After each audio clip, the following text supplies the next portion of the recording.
पण याला आहे ना एक स्पेसिफिक अँगलला रोटेट केली तरच हा क्यूब सॉल्व्ह होतो, नाहीतर हा क्यूब सॉल्व्ह होत नाही. तर मी स्टार्ट करतो.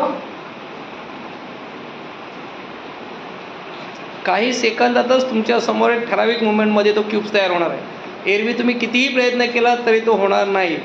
फॉर्म्युलेस आणि स्पेसिफिक क्यूब्स.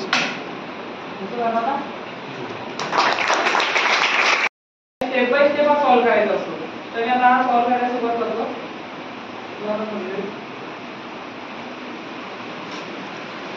सुरुवात करताना त्यांनी पहिलं ते बघितलं आहे, अँगल्स पीस कुठल्या अँगलमध्ये कसा बसवायचा त्याने ठरवलं आहे.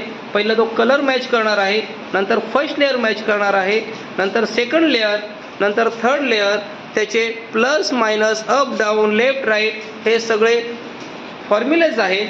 तर मित्रांनो हे बघायचं काय, त्याचे फिंगर मुवमेंट्स डाव्या उजव्या साईडून सगळे वळणारे सरळ हात छानपैकी अगदी त्याचं काम चालू आहे.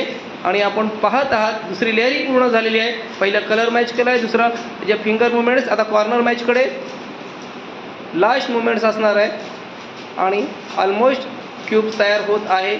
आणि आपण पाहत आहात अप डाऊन लेफ्ट राईट असे फॉर्म्युले करत करत त्यांनी हा छानसा क्यूब सोडवला आहे